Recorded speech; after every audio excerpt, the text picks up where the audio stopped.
আসসালামু আলাইকুম ওয়া রাহমাতুল্লাহ। আলহামদুলিল্লাহ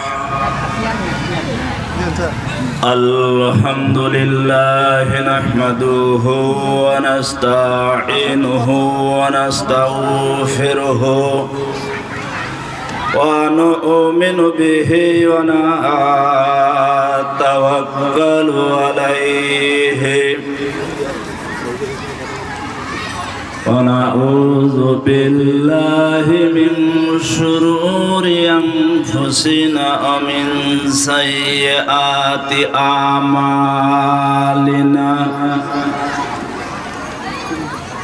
من يهده الله فلا مضل له وما يضلله فلا هادي له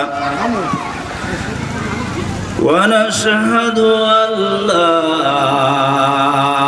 إله إلا الله ونشهد أن محمدًا عبده ورسوله الذي أرسله بالحق بشيرا ونذيرا وداعيا إلى الله بإذنه وسراجا منيرا فقد قال الله تعالى في كلامه المجيد والفرقانه الحميد فأعوذ بالله من الشيطان الرجيم بسم الله الرحمن الرحيم يا أيها الذين آمنوا إن تطيعوا فريقا من الذين أوتوا الكتاب يردوكم بعد إيمانكم كافرين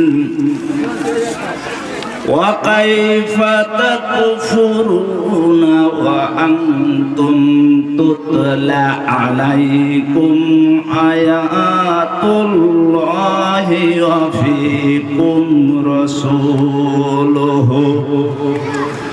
ومن يعتصم بالله فقد هدي إلى صراط مستقيم يا أيها الذين آمنوا اتقوا الله حق تقاته ولا تموتن إلا وأنتم مسلمون صدق الله العظيم وقال الله تعالى في كلامه المجيد إن الله وملائكته يصلون على النبي يا أيها الذين آمنوا صلوا عليه وسلموا تسليما اللهم سيدنا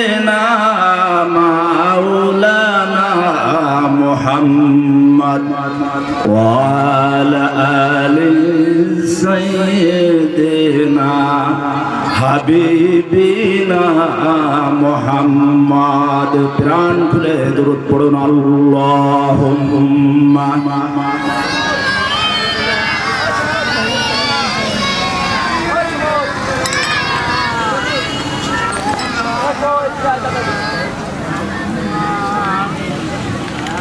মাওলানা মুহাম্মদ বালাগল উলা বিকামালিহি কাশাফাত দুজা বিজামালিহি হাসনাতু জামিউ খিসালিহি সাল্লু আলাইহি ওয়া আলিহি। আলহামদুলিল্লাহ। সম্মানিত উপস্থিতি, আমি প্রসঙ্গ ছাড়াই আলোচনায় যেতে হবে। তার আগে আমি এই গ্রামের সন্তান, এই গ্রামের মাটি ও মানুষের সাথে আমার রক্তের সম্পর্ক। এই জন্য আমি যেহেতু আলেমের সিঁড়িতে পা রেখেছি, সেহেতু এই গ্রামে যারা আমাদের ছেড়ে চলে গিয়েছেন, আমার মনে হয় প্রায় শখানিক জানাজা আমি নিজেই উপস্থিত ছিলাম। তো এই ধরনের আমরা যারা এই মাইকের আওয়াজ যে পর্যন্ত যাচ্ছে, আমি সেই পর্যন্ত সকল আল্লাহ বান্দা বান্দীদের দৃষ্টি আকর্ষণ করছি। ছোটবেলায় মাহফিলে যেতাম, সবরে সানি হতো, কবরবাসীর জন্য দোয়া হতো, কাঁদতে কাঁদতে আমরা মাহফিলের প্রাঙ্গণ ত্যাগ করতাম। কথা বলেন ঠিক কিনা? আমি সেই সিলসিলাটা আমার গ্রামের জন্য আমি ধরে রাখতে চাই। এই জন্য আমি আমার গ্রামের সকল মরহুম আত্মার জন্য মাগফিরাত কামনার মাধ্যমে আমি আমার আলোচনার শুরুটা করতে চাই। এই জন্য এখনই আজকের এই মাহফিলের পক্ষ থেকে বল্লা নির্বাসী সকল মরহুম আত্মার জন্য দোয়া করব। হে পিতাহারা সন্তানেরা, হে মাহারা সন্তানেরা, তোমরা বাপুমারা যদি আপনাদের মায়ের কল্যাণ চান, আসুন দোয়ায় শরীক হয়ে আল্লাহুম্মা আমিন। রব্বানা যালামনা আনফুসানা ওয়া ইল্লাম তাগফির লানা ওয়া তারহামনা লানাকুনান্না মিনাল খাসিরিন। রব্বুল আলামিন পবিত্র শাবান মাসে আর কিছুদিন পরে রমজানের আগমন। এই সামনে রমজান মাসকে লইয়া আমার গ্রামবাসী ঐতিহ্যবাহী বল্লা গ্রাম, এই বল্লা গ্রামের দুইটি শিক্ষা প্রতিষ্ঠান হিফজুল কোরআন এবং দাখিল মাদ্রাসা কর্তৃক আয়োজিত এই মাহফিলে রব্বুল আলামিন, আমি অধম গুনাহগার তোমার দরবারে দুইখানে হাত তুলেছি। রব্বুল আলামিন, তোমার কুদরতি নজর দিয়া তাকায় দেখো মাবুদ। তালবেলেমরা হাত তুলেছে, হাজী সাহেবরা হাত তুলেছে, একদল উলামায়ে হযরত হাত তুলেছে। রব্বুল আলামিন, যে দুখানে হাত তোমার কাছে পছন্দনীয়, সেই দুখানে হাতের ওসিলায় এই মাহফিলকে তুমি কবুল করে নাও। রব্বুল আলামিন, মাহফিল থেকে দোয়া করি মাওলা, আমরা যারা মা হারিয়েছি, আমি গুনাহগার মাকে হারিয়েছি, যে মার কলিজায় লাথি মেরে দুনিয়ায় এসেছিলাম, কত রক্তক্ষরণ হয়েছিল, বেহুশ হয়ে গিয়েছিল, সেই মা যখন আমাদের মুখখানি দেখেছে, তার শত কষ্ট ভুলে যে এই ছোট্ট শিশু আমাদেরকে কোলে জড়িয়ে ধরে সে বুঝাতে চেয়েছে তার কোনো কষ্ট হয় নাই। অগারসের মালিক, সেই কবরবাসী মায়ের জন্য দোয়া করি আল্লাহ, তুমি যে দুখানি হাত পছন্দ করো মাওলা, আমাদের কবরবাসী মাকে তুমি ক্ষমা করে দাও, আব্বাজানকে তুমি ক্ষমা করে দাও, এমনি করে দাদা দাদি দাদি নানা নানি সন্তান সন্তানাদি যে যেখানে কবরস্থ হয়ে গেছে মাহবুব, আজকে মাহফিলের ওসিলায় বল্লা সহ আল্লাহ সারা পৃথিবীর কবরবাসীকে তুমি মাফ করিয়া দিয়া সকলকে তুমি জান্নাত হিসাবে কবুল করে নাও। রব্বির হামহুমা কামা রব্বায়ানি সগীরা রব্বানা তাকাব্বাল মিন্না ইন্নাকা আনতাস সামিউল আলিম ওয়া তুব আলাইনা ইন্নাকা আনতাত তাওয়াবুর রহিম।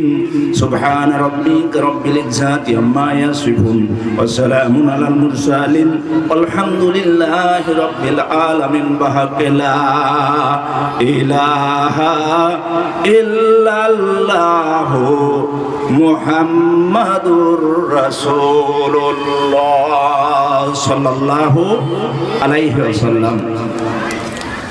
কোরআনের মাহফিলের খাতিরে সকল প্রকার ব্যবসা বাণিজ্য আসেন। হে আমার প্রিয় গ্রামবাসী, আমি যতটুকু কথা বলবো আমার কোনো বানানো কথা নয়, আমি কোরআনুল কারীম থেকে কথা বলবো। কথা হবে আল্লাহর, কথা হবে কার?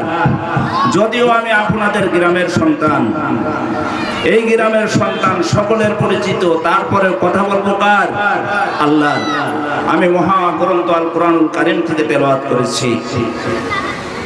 সেই আল্লাহ রাব্বুল আলামিন যে কোরআন দিয়েছেন, এই কোরআনের তাফসীর মাহফিল থেকে হামদে বাড়ি তাআলা পেশ করছি যে আল্লাহ আপনাকে আমাকে সুস্থ রেখেছেন, এই মাহফিলে এসে আসন পেতে বসার তৌফিক দিয়েছেন। এই জন্য প্রাণ খুলে মন উজাড় করে বলি আলহামদুলিল্লাহ। দুরূদ সালাম পেশ করি সর্বকালের সর্বযুগের সর্বশ্রেষ্ঠ মহামানব আমাদের প্রিয় নবী, জান্নাতের সর্দার, সেই নবীর শানে একবার সালাম পেশ করি, সকলে বলি সাল্লাল্লাহু আলাইহি ওয়াসাল্লাম। সম্মানিত উপস্থিতি, আমি মহাগ্রন্থ আল কোরআনুল কারীম থেকে 3 নম্বর সূরা 102-3 মাত্র আমি 2টি আয়াত তেলাওয়াত করেছি। এই আয়াতের আলোকে আমি গুনাহগার কিছু আলোচনা পেশ করতে চাই। ওমা তৌফিকি ইল্লা বিল্লাহ। বন্ধুরা আমার, আসলে তাফসীর কাকে বলে? আমরা তাফসীর এমন একটা বিষয় যে এই সূরার এই আয়াত কোন প্রেক্ষাপটে নাযিল হয়েছে, এই সূরার আয়াতের শিক্ষণীয় বিষয়টা কি, ব্যাপক বিশ্লেষণের মাধ্যমে যেটাকে বলা হয় তাকে বলে তাফসীর। তো সে সময় তো আমাদের হয় না। বন্ধুরা আমার, আমি সরাসরি আলোচনায় চলে যেতে চাই। আজকে মহাগ্রন্থ আল কোরআনুল কারীমের সূরাতুল ইমরান থেকে যে আয়াত তেলাওয়াত করেছি, এই আয়াতগুলো মহানবী সাল্লাল্লাহু আলাইহি সাল্লামের জীবনে সেই সময় অবতীর্ণ হয়েছিল। বন্ধুরা আমার, মহানবী সাল্লাল্লাহু আলাইহি সাল্লামের যুগে 2টি গোত্র ছিল, একটা হলো আউস আর একটা হলো খাজরাজ। এই 2টা গোত্র যখন যুদ্ধ বাধ্য, রক্তক্ষয়ী যুদ্ধ তারা করত, জীবন বাজি রেখে তারা যুদ্ধ করত। তারা যুদ্ধ করতে করতে এক পুরুষ থেকে আরেক পুরুষে চলে যেত, তবু তাদের যুদ্ধ শেষ হতো না। কিন্তু আপনার আমার নবী মহানবী সাল্লাল্লাহু আলাইহি সাল্লাম দাওয়াতের মাধ্যমে আল্লাহ দাওয়াতের মাধ্যমে, দিনের দাওয়াতের মাধ্যমে এই আউস এবং খাজরাজ গোত্রের মীমাংসা করতে, যুদ্ধ বন্ধ করতে সক্ষম হয়েছিলেন। সকলে বলি সুবহানাল্লাহ। বন্ধুরা আমার, এই আয়াতগুলি সেই সময় নাযিল হয়েছিল যে সময় মহানবী সাল্লাল্লাহু আলাইহি সাল্লাম যেই সময় মহানবী সাল্লাল্লাহু আলাইহি সাল্লাম 2 গোত্রের ভিতরে মীমাংসা করে দিলেন। এখন এই মীমাংসা কিন্তু আবার সকলে সহ্য করতে পারে না। দেখবেন আপনার আমার সমাজে, আপনার আমার গ্রামে, আপনার আমার দেশে, আপনার আমার এলাকায় যদি 2টা গোত্র ঝঞ্ঝাট হয়, গন্ডগোল হয়, সালিসের মাধ্যমে যদি মীমাংসা হয়ে যায়, তৃতীয় একজন ফসকা কাটে, এই বিচার আমরা মানতে চাই না। না, কথা বলেন ঠিক কিনা? বন্ধুরা আমার, সেই আউস গোত্রের এবং খাজরাজ গোত্রের এই মীমাংসা যখন বিশ্বনবী মুহাম্মদুর রাসূলুল্লাহ সাল্লাল্লাহু আলাইহি সাল্লাম করে দিয়েছিলেন, তখন শাম্মাম ইবনে কায়সার তিনি যে এই দুই গোত্রের ভিতরে ঝগড়া বাঁধানোর জন্য অনেক টাকা দিয়া একজন কবিকে ভাড়া করলেন।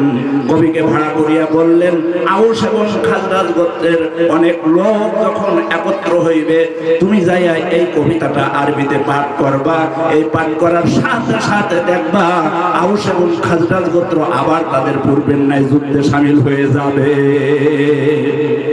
বন্ধুরা আমার, বিশ্বনবী মুহাম্মদুর রাসূলুল্লাহ সাল্লাল্লাহু আলাইহি সাল্লাম যখন দুইটি গোত্রের মাধ্যমে সালিসি মীমাংসা করেছিলেন, শাম্মাম ইবনে কায়াস এটা সহ্য করতে পারল না। অনেক টাকা দিয়া, পয়সা দিয়া একটা আরবের আরবি ভাষায় যেটাকে দুটো গোত্রকে ঝগড়া বাঁধানো যায় এমন কিছু বাক্য কবিতার মাধ্যমে তেলাওয়াত করিয়ে আবার তাদের মাঝে সেই পূর্বের ন্যায় ঝগড়া যুদ্ধে তাদেরকে আবার লিপ্ত হওয়ার উপনীত করল। সেই সময় রব্বুল আলামিন সূরাতুল ইমরানের এই আয়াতগুলো নাজিল করলেন। বিসমিল্লাহির রহমানির রহিম। ইয়া আইয়ুহাল্লাযীনা আমানু ইন তুতিউ ফারিকাম মিনাল্লাযীনা উতুল কিতাবা ইয়ারুদ্দুকুম বাদা ঈমানিকুম কাফিরিন। আল্লাহ রাব্বুল আলামিন ওই সময় জানিয়ে দিলেন, এই দুষ্ট লোক শাম্মাম ইবনে কায়সার যখন আউস এবং খাজরাজ গোত্রের এই যুদ্ধ এবং মারামারি ঝগড়াকে আবার পুনর্জীবিত করে দিলেন, তার ওই ভাড়াটিয়া কবির কবিতা আবৃত্তির মাধ্যমে সেই সময় রব্বুল আলামিন সূরাতুল ইমরানের এই আয়াতগুলো নাযিল করে জানিয়ে দিলেন, হে নবীজি, আপনি তাদেরকেই তো এই আয়াতগুলো তেলাওয়াত করে শোনান। ইয়া আইয়ুহাল্লাযীনা আমানু, ও হে আউস এবং খাজরাজ গোত্রের লোকেরা, তোমরা যারা এক আল্লাহর প্রতি ঈমান এনেছো, ইনতুতিউ ফারিকান, তোমরা আনুগত্য করার পরে আবার পিতাক হয়ে যাচ্ছ, মিনাল্লাযিনা উতুল কিতাব, তোমাদের কোরআন তেলাওয়াত করে শোনানো হয়েছিল, কিতাব তেলাওয়াত করে শোনানো হয়েছিল।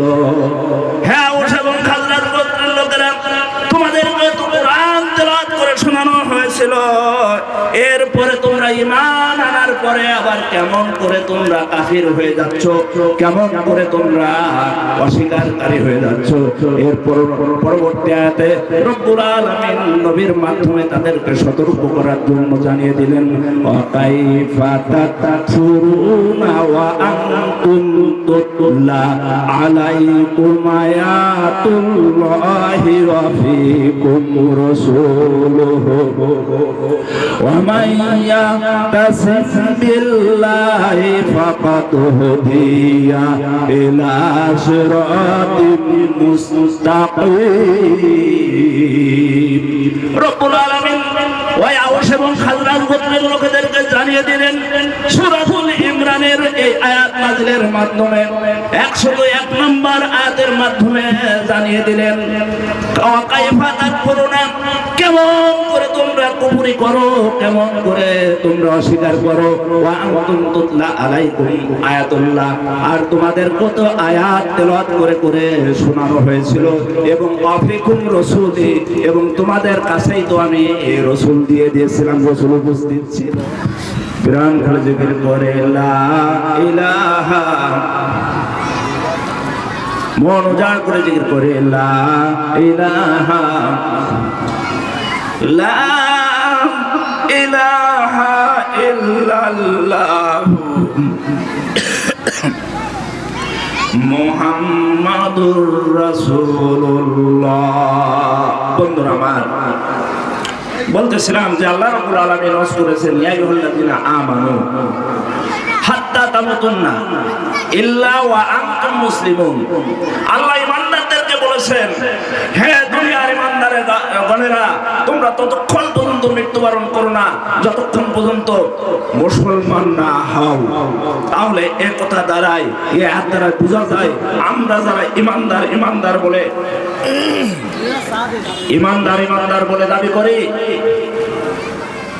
আমাদেরকে লক্ষ্য করে বলেছেন যে মুসলিম না হয়ে যেন মৃত্যুবরণ করো না। বন্ধুরা আমার, আমি যদি রাসূলের জীবনে চলে যাই, রাসূলুল্লাহ সাল্লাল্লাহু আলাইহি সাল্লাম 6 শ্রেণীর লোকের জন্য অভিশাপ করেছেন।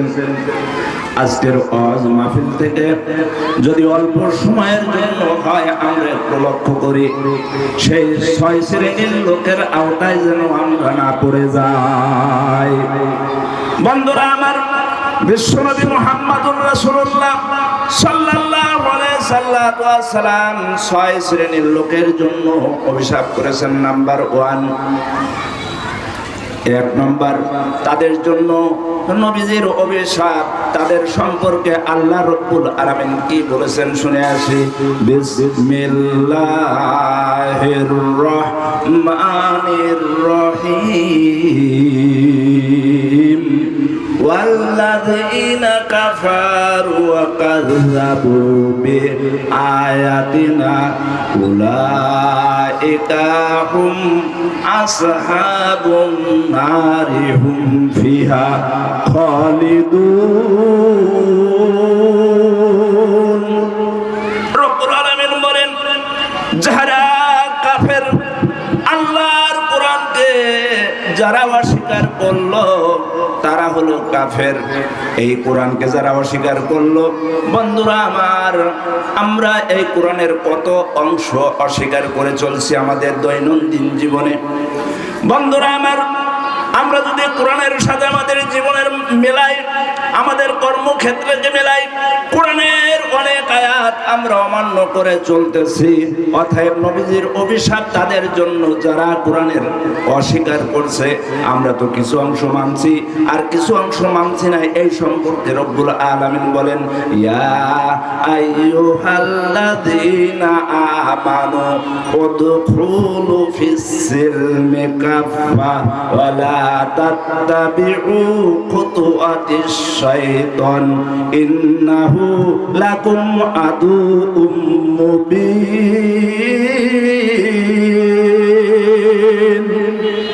বন্ধুরা আমার, রব্বুল আলামিন অন্যত্র বলছেন, দুনিয়ার মানুষেরা যারা তোমরা এক আল্লাহর প্রতি বিশ্বাস স্থাপন করেছো, আমানতু বিল্লাহি ওয়া মালাইকাতিহি ওয়া কুতুবিহি ওয়া রাসূলিহি ওয়াল ইয়াউমিল আখির, এই বিষয়সমূহের প্রতি তোমরা যারা বিশ্বাস স্থাপন করেছো, উদখুলু ফিস-সিলমি কাফা, তোমরা ইসলামের ভিতরে পরিপূর্ণ প্রবেশ করো।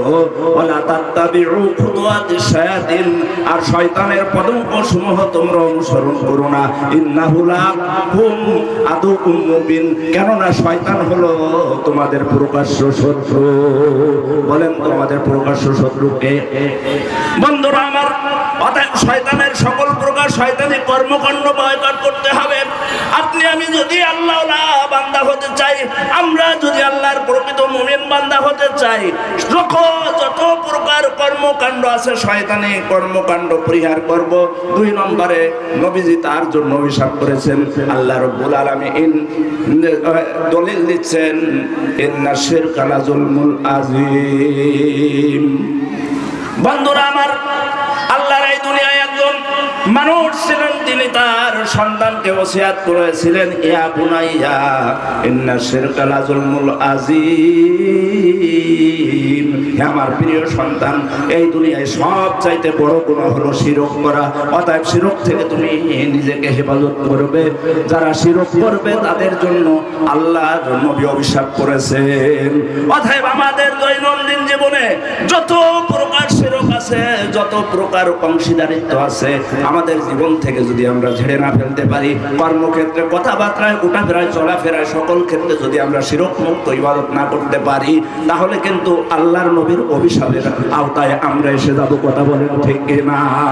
বন্ধুরা আমার, আল্লাহর নবী 6 শ্রেণীর লোকের জন্য অভিশাপ করেছেন। 3 নম্বর হলো তারা, শুনবেন নাকি? 3 নাম্বার হলো তারা রমজান মাসের রোজা যারা পেল আর রমজান মাসের সিয়াম সাধনার মাধ্যমে আল্লাহর নৈকট্য হাসিল করে নিতে পারলো না। আল্লাহর নবী মসজিদের মেম্বারের সিঁড়িতে বসে বলেছেন আমিন। বন্ধুরা আমার, বিশ্ব নবী মুহাম্মদুর রাসূলুল্লাহ সাল্লাল্লাহু আলাইহি সাল্লাম মসজিদে নববীর সিঁড়িতে যখন বসে আছেন, এমন সময় একজন ব্যক্তি আসলো, অগন্তুক ব্যক্তি হাঁটুর সাথে হাঁটু গেড়ে বসলো।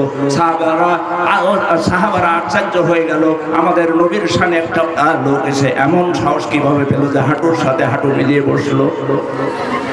কানে কানে কি যেন বললো, নবীজি বললে আমিন। আবার যেন কি বললো, নবীজি বললো আমিন। আবার কি যেন বললো, নবীজি বললো আমিন।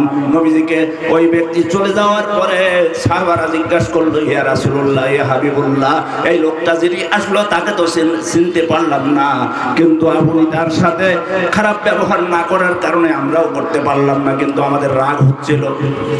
আমরা সাহাবারা উপস্থিত থাকা অবস্থায় আমাদের নবীর সামনে একজন লোককে চিনে না, জানি না, সে কেমন করে মসজিদের ভেতরে এসে হাঁটুর সাথে হাঁটু কেটে বসে।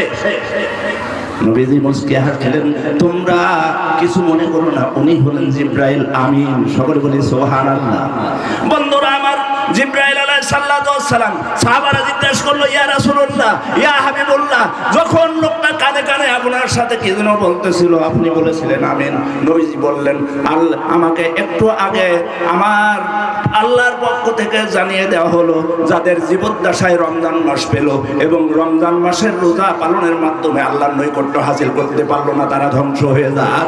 আল্লাহর পক্ষ থেকে প্রস্তাব দিয়েছে, আমি নবীজি তাকে মঞ্জুর করেছি আমিন। বলেন তো রোজার মাস আসছে কিনা সামনে? বন্ধুরা আমার, হাদিস শরীফে নবীজি বলেছেন, আস-সাওমিলি, আল্লাহ বলেছেন রোজা আমার জন্য, ও আজ্জিবিহি, এর প্রতিদান আমি নিজে দেব। সকলে বলি সুবহানাল্লাহ। বন্ধুরা আমার, প্রতিদান কেমন দিবেন সময়ের অভাবে আলোচনা করতে হচ্ছে তড়িঘড়ি করে।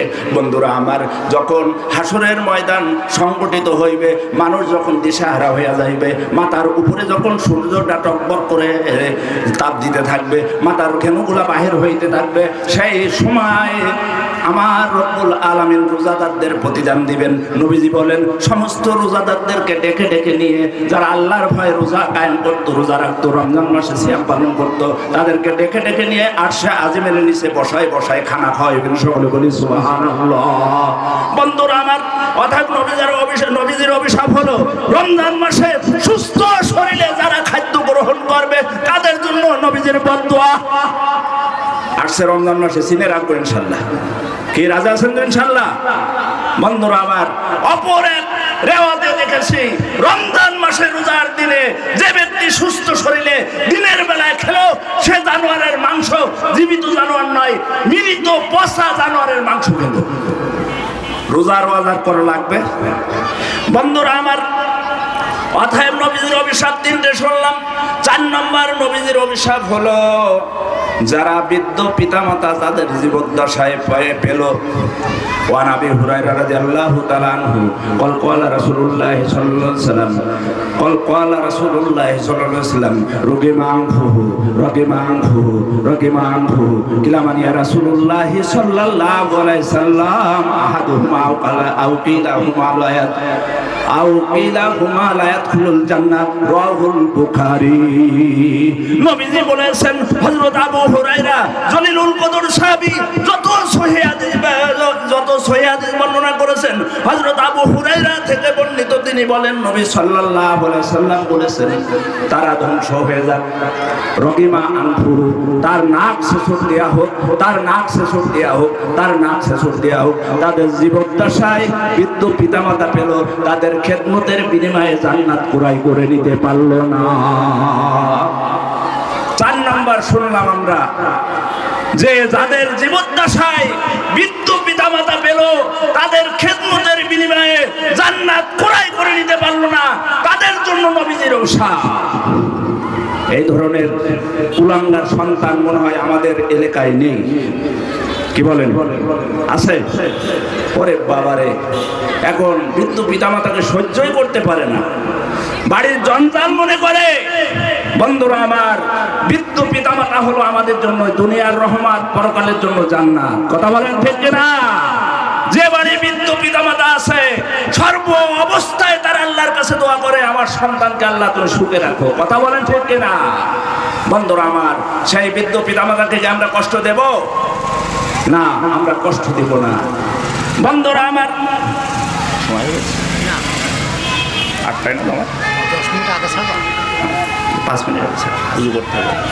সকলে জিকির করে লা ইলাহা, প্রাণ করে জিকির করে লা ইলাহা, লা ইলাহা ইল্লাল্লাহ মুহাম্মাদুর রাসূলুল্লাহ। বন্ধুরা আমার, বৃদ্ধ পিতামাতা কত গুরুত্ব। আমি নবম শ্রেণীতে আমার ছাত্রদের জ্ঞান পড়াই। একটি হাদিস পেশ করি যে এক সময় দুর্গম পাহাড়ি এলাকায় 3 বন্ধু বেড়াতে গিয়েছে। বৃদ্ধ পিতামাতা কতটুকু বারাকাত, কতটুকু রহমত, সেই প্রমাণ হাদিস থেকে দিচ্ছি। এখন এই 3 বন্ধু যখন পাহাড়ি এলাকায় বেড়াতে গিয়েছে, হঠাৎ করে বিশাল কালবৈশাখী ঝড় উঠলো। কালবৈশাখী ঝড়টার পরে তারা দিশে মিশে না পেয়ে আপনার পাহাড়ের গুহায় যে আশ্রয় গ্রহণ করলো। কিন্তু ঝড় এত জোরে হলো, বিশাল একটা বড় পাহাড়, ওই পাহাড়ের গুহায় গিরিপথে যে পথ দিয়ে এই 3 বন্ধু যে আশ্রয় নিয়েছিল সেই পথে সে আটকে গেল। এমত অবস্থায় 3 বন্ধু খুব টেনশন। আমরা যে এখানে এসেছি দুনিয়ার কোনো মানুষ জানে না। এখন এত বড় পাথর আমরা ঠেললেও তো যাবে না, নিছক আমাদের মৃত্যু ছাড়ার কোনো উপায় নাই। 3 বন্ধু পরামর্শ করছে। বন্ধুরা আমার, 3 বন্ধু পরামর্শ করতে করতে এক বন্ধু বলল, বন্ধুরে, একমাত্র হায়াতের মালিক আল্লাহ। এ আল্লাহ যদি আমাদেরকে জীবিত রাখে আর আল্লাহ যদি দয়া করে, তাহলে আমরা এখান থেকে উদ্ধার হয়ে আমাদের বাড়িতে যেতে পারবো। আমরা যত এখানে কাঁদি, যতই চিল্লা পাল্লা করে না কেন, এখান থেকে উদ্ধার হওয়ার কোনো উপায় নাই। অতএব এখান থেকে বাঁচতে হলে, এখান থেকে উদ্ধার হতে হলে আমাদের রবের কাছে আমরা সাহায্য প্রার্থনা করতে হবে। বন্ধুরে, আমাদের জীবনে সব চাইতে উৎকৃষ্ট কাজের দোহাই দিয়া আমরা আমাদের রবের কাছে সাহায্য প্রার্থনা করি। 3 বন্ধু বুদ্ধি আঁকলো যে, বন্ধুরে, এই বিপদ থেকে উদ্ধার হওয়ার জন্য আমরা সব চাইতে উত্তম, সব চাইতে আমার জীবনের যে কাজটা আমি ভালো মনে করি সেই কাজটা দোহাই দিয়ে আল্লাহ, যে এই কাজটা আমি করেছি তোমার সন্তুষ্টির জন্য, এই মর্মে আমরা একটু মুনাজাত করে একটু দোয়া করি। সকলে বলি সুবহানাল্লাহ। বন্ধুরা আমার, বিশ্বনবী মুহাম্মদুর রাসূলুল্লাহ সাল্লাল্লাহু আলাইহি সাল্লাম মিশকাত শরীফের হাদিসে, হাদিসটি আমরা নবম শ্রেণীতে পড়াই। মিশকাত শরীফের হাদিসে এইভাবেই বর্ণনা করা হয়েছে, 3 বন্ধুর এক বন্ধু হাত তুলল আল্লাহর দরবারে,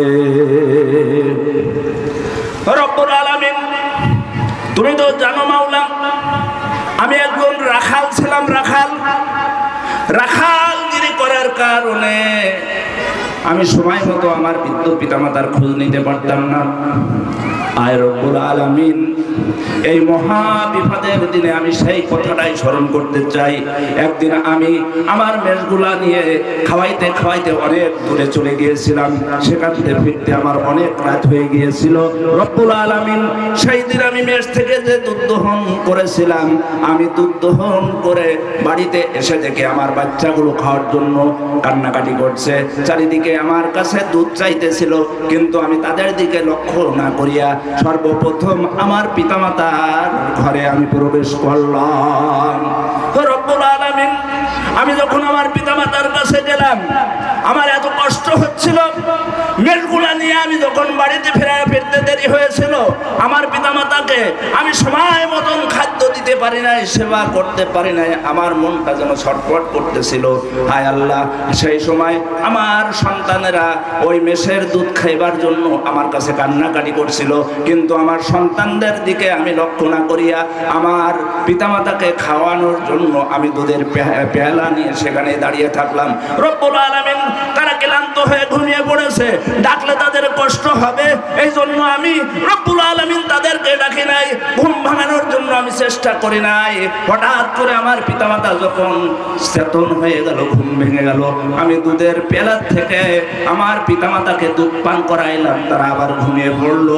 তারপরে আমার সন্তানদেরকে আমি খাওয়াইলাম। আয় রব্বুল আলামিন, এই কাজটা যদি তোমার কাছে পছন্দ হয়, এই মহা বিপদের সময় এই গুহার থেকে পাথরটা একটু সরিয়ে দাও। মুনাজাত শেষ, পাথর বেশ খানিক সরে গেল। সুবহানাল্লাহ বলবেন না? বন্ধুরা আমার, আমি বলতেছিলাম পিতামাতার মর্যাদার কথা। আল্লাহর নবীজি অভিশাপ করেছেন 6 শ্রেণীর লোকের জন্য, তার মধ্যে হলো 5 নম্বরে যারা পিতামাতার অবাধ্য সন্তান তাদের জন্য, পিতামাতার অবাধ্য সন্তান যারা নবীজির অভিশাপ তাদের জন্য, আর জাহান্নামীও হবে তারা। সকলে বলি নাউজুবিল্লাহ। অতএব জাহান্নাম থেকে বাঁচতে হলে, জান্নাতে যেতে হলে আজ থেকে পিতামাতার সন্তুষ্টি অর্জন করতে হবে। আল্লাহ রাব্বুল আলামিন সূরাতুল বানী ইসরাঈলে ঘোষণা করেছেন, ওয়াকাদা রাব্বুকা আল্লা তা'বুদু ইল্লা ইয়াহু ওয়া বিল ওয়ালিদাইনি ইহসান। তোমরা তোমাদের পিতামাতার সাথে সৎ ব্যবহার করো, ভালো ব্যবহার করো। শেষে এই আয়াতের শেষ অংশে বলছেন যে তোমরা তার পিতামাতার সাথে এমন খারাপ ব্যবহার করো না যে যেন উফ শব্দ না করে। এইটুকান শব্দ যেন উচ্চারণ না করে। বন্ধুরা আমার, আজকের তাফসীর মাহফিল থেকে যদি আমি 4টি পয়েন্টে কথা বলেছি, এখনো 2টি রয়েছে। নবীজির অভিশাপ 6 শ্রেণীর লোকের উপরে। 1 নম্বর, যা কোরআনের কিছু মানে আর কিছু মানে না। কোরআন যারা মানে না তাদেরকে কাফের বলে। বন্ধুরা আমার, আমরা কোরআনের সামথিং, একেবারে সামান্য কিছু মানি, অধিকাংশ আয়াত আমরা মানতে চাই না। যদি কোনো ইমাম সাহেব, কোনো বক্তা সাহেব সেটা বলে, তা আবার বাইপাস করে চলি। অতএব শিরকের কথা আর কি বলবো, আমাদের রান্নাঘর থেকে শুরু করে সংসার ভবন পর্যন্ত শিরকের হাবুডুবুতে আমরা জ্বলতেছি। অতএব শিরক যদি থাকে তার গুনাহ আল্লাহ ক্ষমা করবেন না, শিরক বড় গুনাহ। 3 নম্বর পয়েন্ট হলো যে রমজান মাসের রোজা আমরা কেউ বাদ দেব না ইনশাআল্লাহ। রমজান মাসে যদি কোনো বান্দা দিনের বেলায় খায়, আল্লাহ রাব্বুল আলামিনকে ডেকে ডেকে ফেরেশতারা দেখায়, আল্লাহ তুমি তো এই সেই খলিফা সৃষ্টি করেছিলে, যাকে ভালোবাসে তুমি যাদের সৃষ্টি করেছে, আজকে দেখো তোমার হুকুম লঙ্ঘন করে তার দিনের বেলায় খাচ্ছে। অতএব 4 নম্বর পয়েন্ট হলো পিতামাতার প্রতি সৎ ব্যবহার আমরা করবো। রাজি আছেন তো ইনশাআল্লাহ? এখন 5 নম্বর পয়েন্ট যদি বলি আমরা সেঞ্চুরিতে পড়ে যাব। বন্ধুরা আমার, 5 নম্বর পয়েন্ট হলো প্রতিবেশীর হক। জারিজিল করবা, মহাগ্রন্থ আল কোরআনুল কারিমে ঘোষণা করেছেন জারিজিল করবা। তাফসীর ইবনে কাসিরে ঘোষণা করেছেন, তাফসীর কারকরা লিখেছেন জারিজিল করবা বলতে মুসলিম ইমানদার প্রতিবেশীকে বোঝানো হয়েছে। নিকট আত্মীয়, রক্তের আত্মীয় যারা প্রতিবেশী আছে তাদেরকে বলা হয়েছে। এই জারিজিল করবা তথা প্রতিবেশীর হক যারা নষ্ট করে, নবীজির অভিশাপ তাদের পরে। প্রতিবেশী বোঝেন তো? আমরা বিজ্ঞানে ক্লাস 3-তে পড়াই, প্রাইমারির বইতে, যে আমাদের চারিপাশে যারা বাস করে তাদের নিয়েই আমাদের প্রতিবেশ, তাদের নিয়েই আমাদের কি পরিবেশ। এই পরিবেশে বাস করে যারা, তারাই হলো প্রতিবেশী। বন্ধুরা আমার, অতএব নামাজের সময় হয়ে গিয়েছে, তাহলে প্রতিবেশীর হক যারা নষ্ট করবে, অনেক দলিল আছে হাদিস এবং কোরআন থেকে, সময় স্বল্পতার কারণে বলা সম্ভব হলো না। আমরা আল্লাহর নবীজির অভিশাপ মুক্ত থাকার জন্য যে 6টি পয়েন্টের কথা শুনলাম, আল্লাহ রাব্বুল আলামিন আমাদেরকে আমল করার তৌফিক দান করুন। সকলে বলি আমিন। ওয়া আখিরু দাওয়ানা আলহামদুলিল্লাহি রাব্বিল আলামিন। আসসালামু আলাইকুম ওয়া রাহমাতুল্লাহ।